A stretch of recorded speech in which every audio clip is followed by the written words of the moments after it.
My conch shell joke. But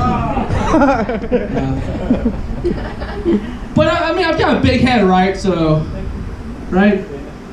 I know what you guys were all thinking, you know, when I walked up here, you're thinking, how many bees stung him in the head before he walked up on here? It was a lot of bees. Countless bees.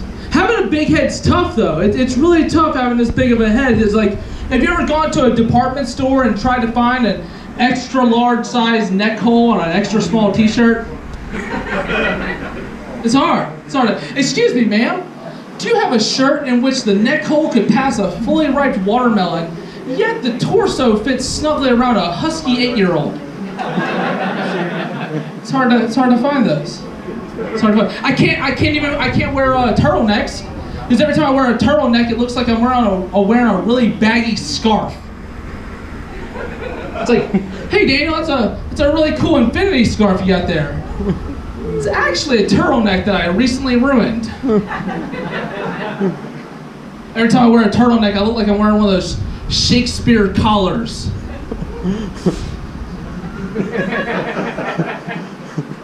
But I've always had a big head. I've had a big head since elementary school. And in fact, in elementary school, I finished third in the physical fitness test in the mile race. And this is kind of how the medal ceremony went. First and second place get their medals.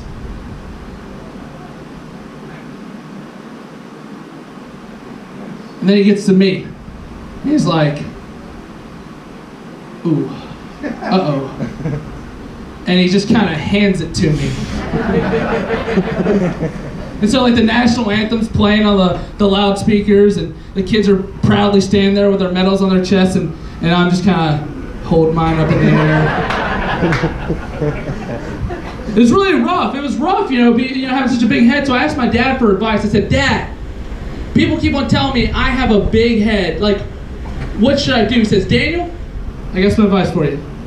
When kids tell you that you've got a big head, you look at them and you say, my head's not big. Y'all's heads are just small. It didn't work. That logic doesn't land on a second grader. But at least my head's been consistently big. You know, it's been big for a long time. I love consistencies. Well, what I hate is inconsistency. And so, like, American sports are the worst thing about inconsistencies. Like in baseball, like, what's a strike? What's a strike in baseball? It's like whatever the umpire decides that day. You know, like in international sports, like cricket, it's defined. It's like when the cricket guy throws the cricket ball and the dude with the fraternity paddle misses it, it hits a stick, and then boom, strike, confirmed. But in baseball, it goes a little something like this. You know, the pitcher winds up, he throws the ball, batter doesn't swing, catcher catches it, and everybody looks to the umpire, and he leans in, he's like, you could have hit that. Where's the objectivity in that? Where's the objectivity? There's none. And football's no better. Football is no better. Like, what's a catch in football? They say a catch in football is you grab the ball with both hands, you secure the ball, and then you perform a move common to football. What is a move common to football? Is that like showing the early symptoms of long-term concussion damage?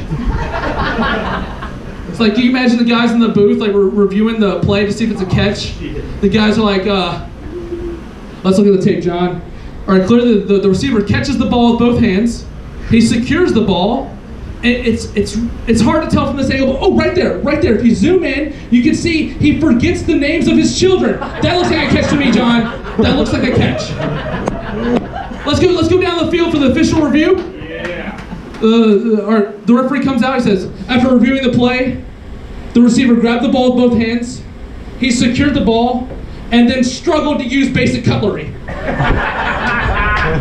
Therefore, the ruling on the field is confirmed. It is a catch. I like watching sports. I also like watching movies. And a friend of mine told me, he said, Daniel, you gotta go watch a movie by yourself. He says, it's a great experience. Go to the theater by yourself, watch a movie by yourself. And so I did. I decided I did. But I chose the wrong movie. When you're a fully grown man, going to see Toy Story 3 by yourself is not a good decision. I'm sitting there in the theater by myself, and I'm starting, as the families are pouring in, the grandparents and whatnot, I'm realizing, this is a bad look for me. This isn't good. Not looking good. It's right about that time that I noticed a friend from high school walking down my aisle, getting ready to sit in the same aisle, and I got my head down like, please God, don't see me. Please God, don't see me. Of course he does. He walks up and, hey Daniel, what's going on, man? How are you doing? I'm good, I'm good. He says, who are you here with? And I lied. I said, oh man, I'm here with a couple buds. They're in the bathroom. He sits down with his family, they're talking, they're hanging out, and the whole time I'm thinking, he's gonna freaking find out. When no one comes back, he's gonna realize I lied about this. Before the credits are, before the opening credits are done, he's gonna know that I lied. So I did the only sensible thing in the situation. I leaned over, I interrupted his conversation. I said, hey man, I just want to let you know earlier when you asked me who I was here with, I lied. I'm here by myself. I was too embarrassed to tell you.